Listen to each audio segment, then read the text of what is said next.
Tonight at 10, a plane goes down in eastern Wisconsin. We'll have an update as investigators give us the latest on what they know about the crash at this hour.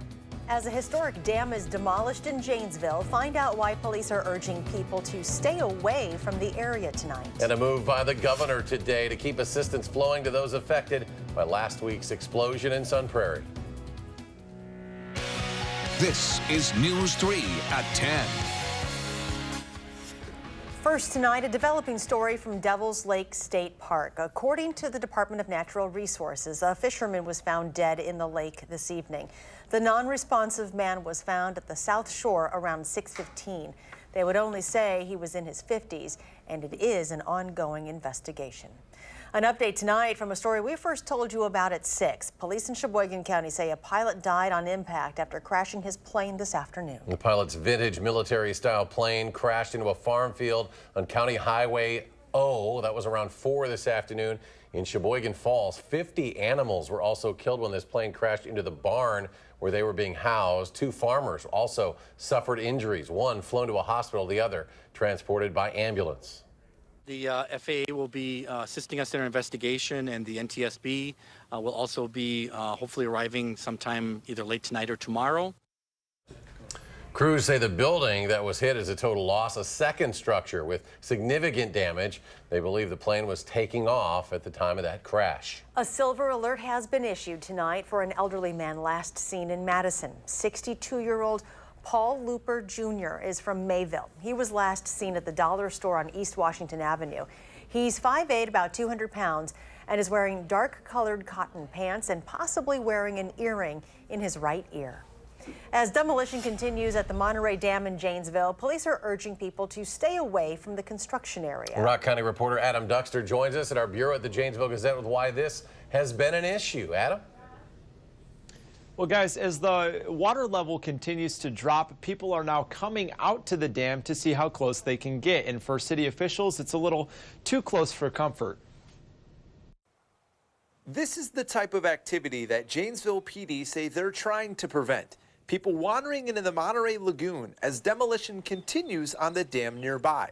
We have different incidents where kids are playing unsupervised in the waters. We have the sandbars, which are a safety concern for us due to the various water levels. Earlier this week, more barricades were put up in the area to prevent people from getting too close to the construction. Now that we've got a lot of work done, we're going to be working closer to shore.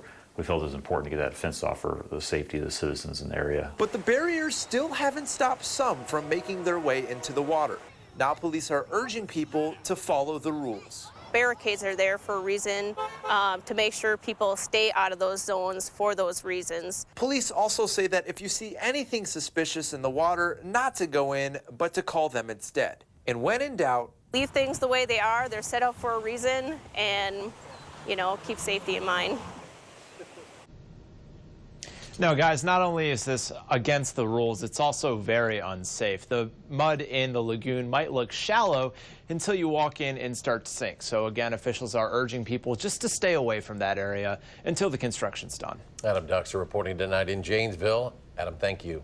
Let's get a check on weather now. Meteorologist Dave Caulfield is in the Weather Center with our first alert forecast. Dave? Charlotte, we still do have some showers and maybe even a thunderstorm or two out and about across southern Wisconsin as this low pressure system continues to slowly move to the east.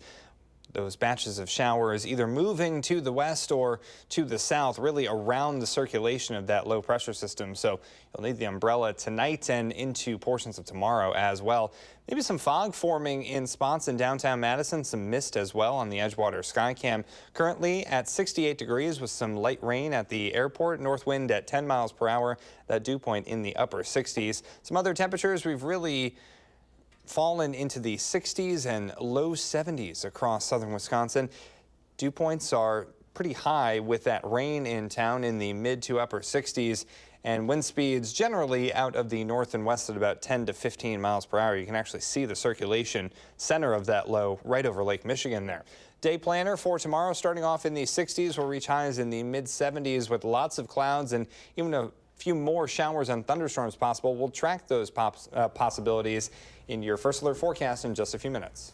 Dave, thank you. Governor Walker has asked the Trump administration to issue a federal disaster declaration for 6 counties in northwestern Wisconsin after widespread flooding last month. The governor sent a letter to the president asking for federal aid to help local governments in Ashland, Bayfield, Burnett, Clark, Douglas, and Iron counties. The Kenosha County Sheriff's Department says a woman attending the Country Thunder Music Festival has been seriously injured by a lightning strike.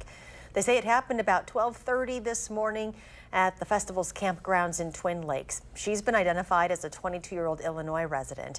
She was transported to Northern Illinois Medical Center for treatment. Governor Walker has declared a state of emergency for Sun Prairie and Dane County following last week's explosion. The executive order directs state agencies to continue to provide aid to the community and its citizens as they recover. The governor writes, quote, "My thoughts and prayers continue with the people of Sun Prairie. This declaration will ensure state agencies provide whatever assistance is needed to help the community rebuild and help families impacted recover." Following the explosion, the city of Sun Prairie is hearing concerns about debris affecting the air quality.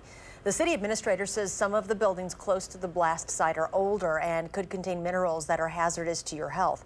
Some people who live in the area have even told us that it's hard for them to breathe when they're near downtown Sun Prairie.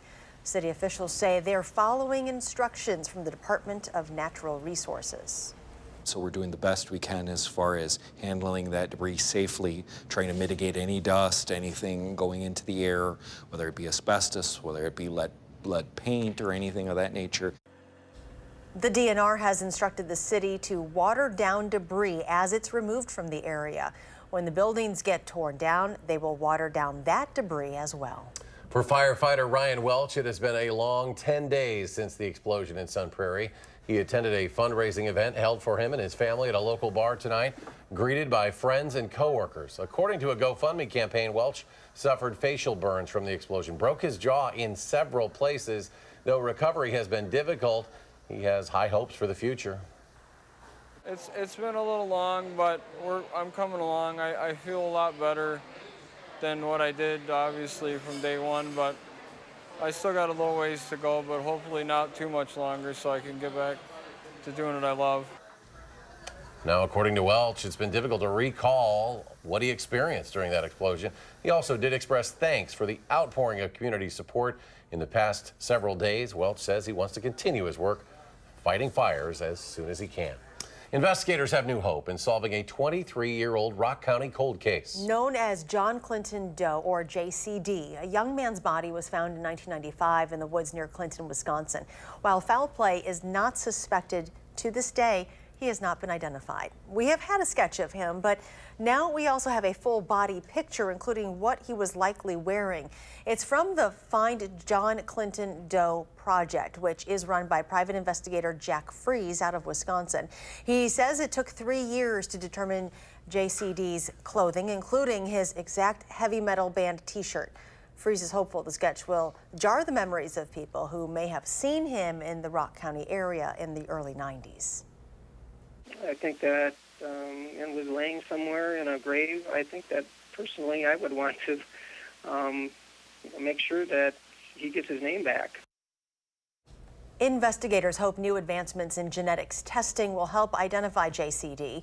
Anyone with information is asked to call either the Rock County Sheriff's Office or Find JCD Project. Duckboat tours operate in dozens of cities all across the country and carry millions of passengers every year. The largest company is called Ride the Ducks, and it was involved in last night's accident in Branson, Missouri, resulting in the deaths of 17 people. CBS's Chris Van Cleve takes a look at duckboat safety. The disaster in Branson may be the deadliest duckboat accident in U.S. history, but it was not the first to raise safety concerns.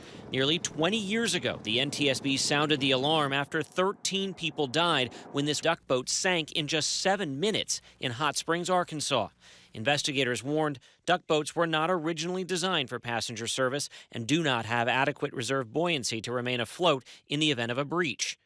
And the NTSB urged changes to the canopy because it can trap passengers in a sinking vehicle, a situation potentially made worse if they're wearing life vests. In 2010, when this duckboat, equipped with a canopy, was hit by a barge in Philadelphia, 2 tourists didn't make it out and drowned. They are death traps that should be banned. Lawyer Andrew Duffy represented victims of the Philadelphia accident in a multi-million-dollar lawsuit. The canopy is pulling you down while the life preserver is pulling you up into the top of the canopy. And then somehow in dark, murky waters where you don't know the difference between up and down, you have to try to navigate your way out the side of this canopy.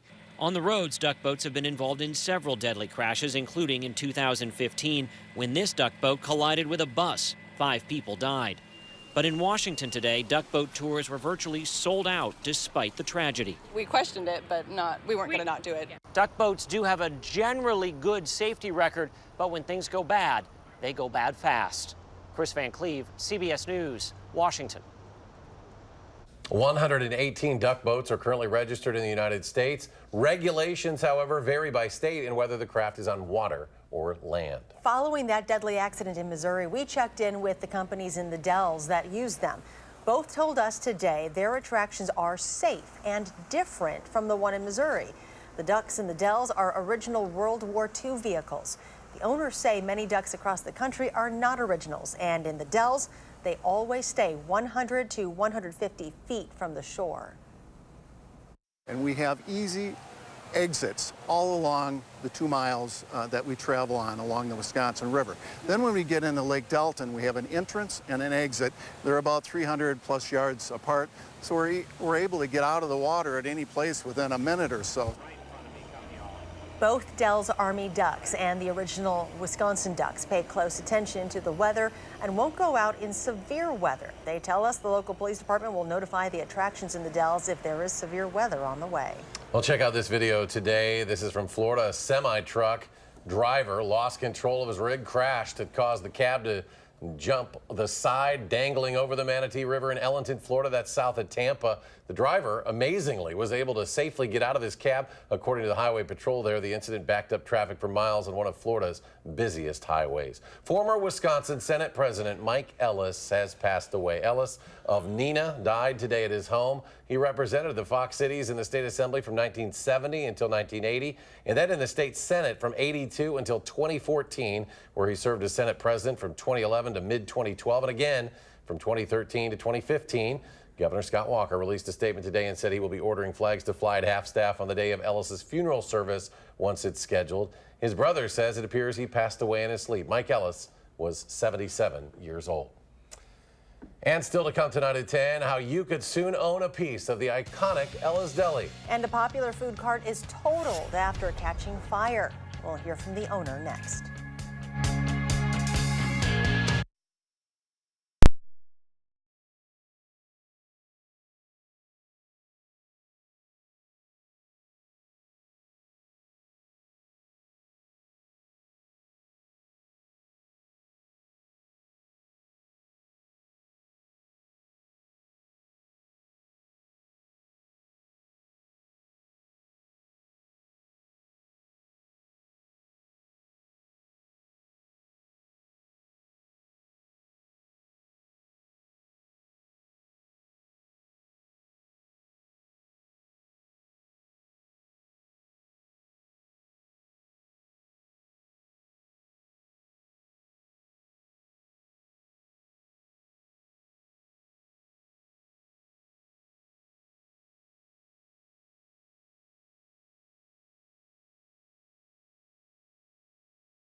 Welcome back. You've likely seen them around the area, the Fine Italian Beef and Sausage Food Cart. Well, last night, after 10 years of serving the Madison area, the cart caught on fire. The owner was working a lunch event and a scheduled dinner event last night. During that break between lunch and dinner, he says he usually keeps the propane tank on to keep food warm between shifts. Well, he got a call for an event for this morning, and since he knew he didn't have enough food to do both dinner and last night and this morning's event, he canceled dinner but forgot to shut off the propane tank. He says his mistake has led him into an early retirement. We have to start from scratch every day, and when you drive, things fly around, so everything's got to have a place, and it's not an easy life, but I've enjoyed it, and it's almost over. John has several more events to attend, but he will be operating out of a tent instead. You can find him at the Atwood Festival, the Great Taste of the Midwest Beer Festival, and Taste of Madison. You'll soon be able to own a piece of the historic Ella's Deli. Next Thursday, the now closed restaurant will host an online auction. Some of the items being auctioned include the mini carousel, not the big one, but a mini carousel, the 1960s custard machine, the letters and signs on the outside of the building. Also, the foam Mr. Potato Head, wooden booths, condiment holders, glass candy dishes, sundae and malt glasses, 3-head commercial malt station, and a washing machine. That auction will start at 10:30 a.m. with an inspection starting at 9. Again, that's next Thursday, July 26th. With the weekend here, many people will head to the Align Energy Center for the Dane County Fair. And this year, we're told a record number of deputies will be patrolling the grounds after a couple of security issues last year. The fair routinely draws many families who enjoy seeing the animals, riding the attractions, and of course, grabbing a funnel cake or two. But it also draws crowds of teenagers and young adults who, in the past, have gotten aggressive late at night. We're really fortunate to partner up with the Dane County Sheriff's Department and local law officers to make sure that everyone stays safe and it's an enjoyable family event for everyone. So we're looking forward to working with them again this year to really look out for the community and keep them safe. The fair runs from now through Sunday. Tickets are $8 a day and allow fairgoers access to nightly concerts, stunt shows, and a variety of animals, just to name a few. And we hope the weather cooperates after a rainy Friday. Dave Caulfield looking ahead to the weekend, and we may see more of that stuff tomorrow. Yeah, unfortunately, with this low pressure system, we basically have rain chances with us for the next couple of days. Sunday, I think we will see a little bit of sunshine, but it's going to take some time to get this low pressure system out of here. This is a cutoff low that's been affecting us for the last 2 days, and it's really the tortoise of the tortoise and the hare scenario of the weather world. The exception is we're not exactly rooting for this tortoise, we're rooting for the hare so it could get out of here finally. We did get the rain that we were promised and that we needed. It's time for Mother Nature to get this out of here right about now. Anywhere from about 1 to 2, even upwards of 3 inches of rain over the last 24 hours across much of the Midwest. Even in some spots, there we go, the colors popping up, about 4 to 5. So locally heavier amounts of that were definitely observed, especially closer to northern Illinois.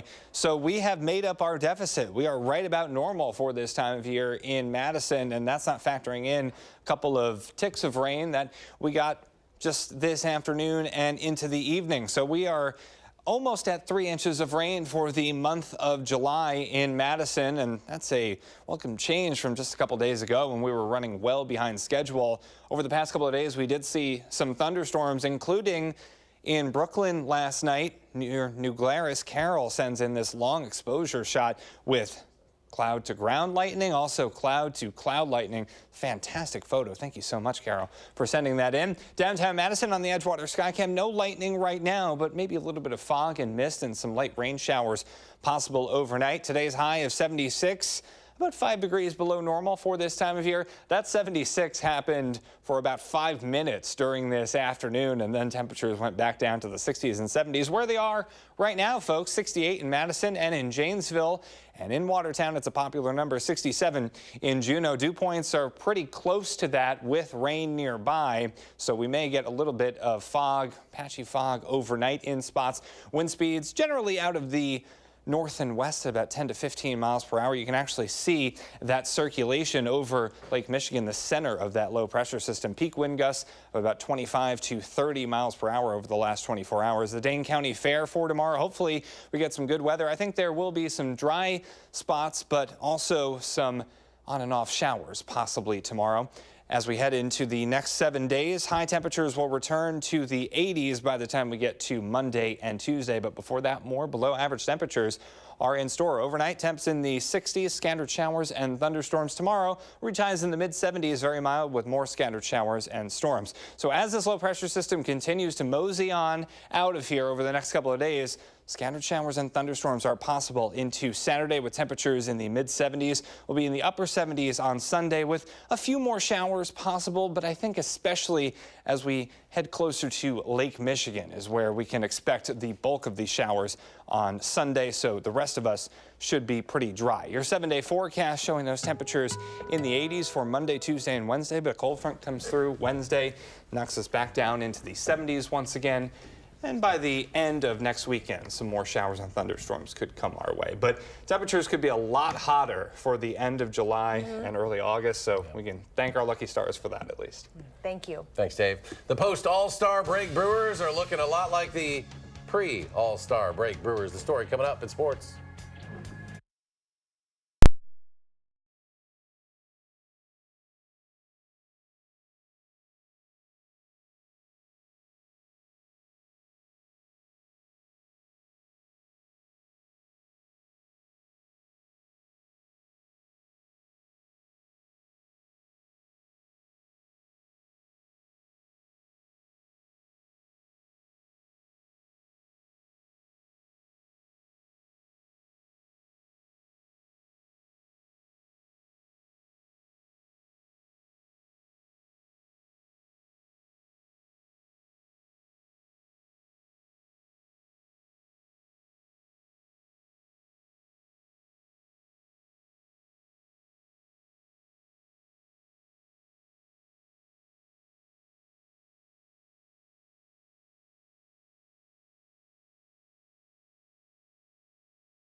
Josh Hader apologized to the entire Brewers team for those racist and anti-gay tweets he posted when he was 17 years old. Hader also met with Billy Beane, Major League Baseball's vice president for social responsibility, today.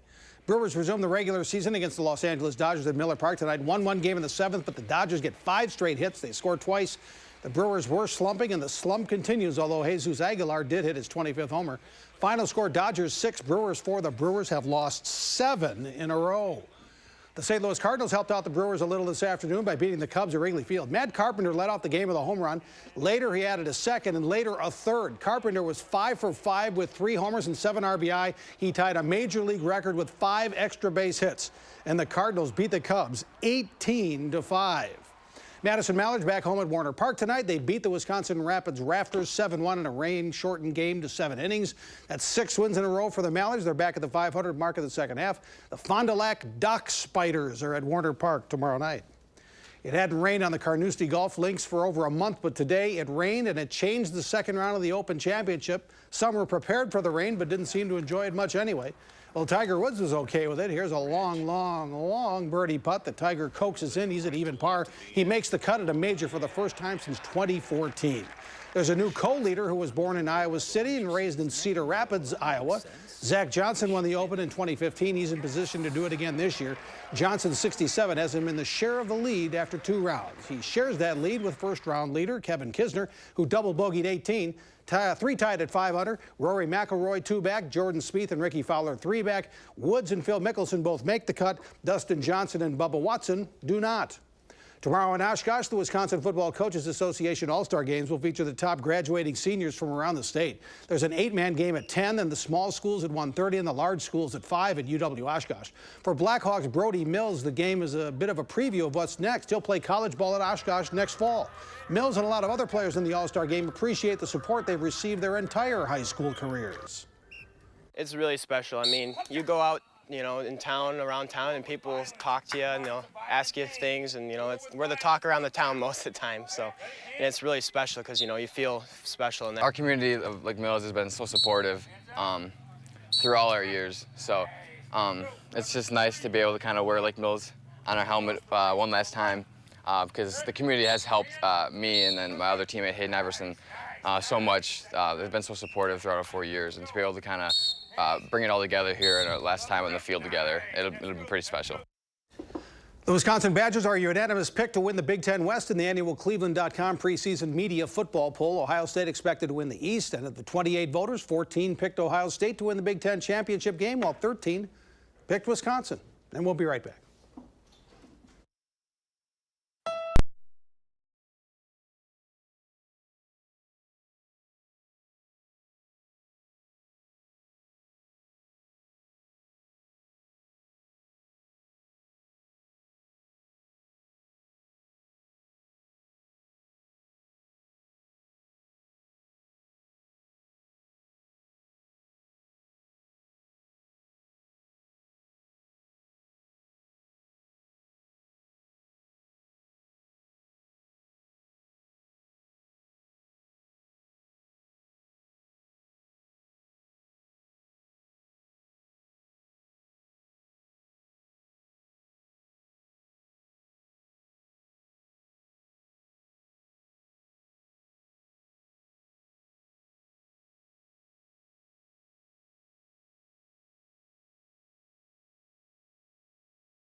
And Dave's here with a final check. We do have some more showers possibly overnight. Nothing too major.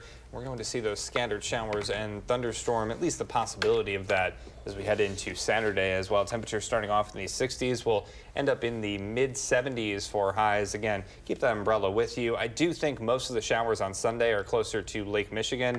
After that, we get the sunshine back Monday and Tuesday, temps in the 80s. Thanks for joining us.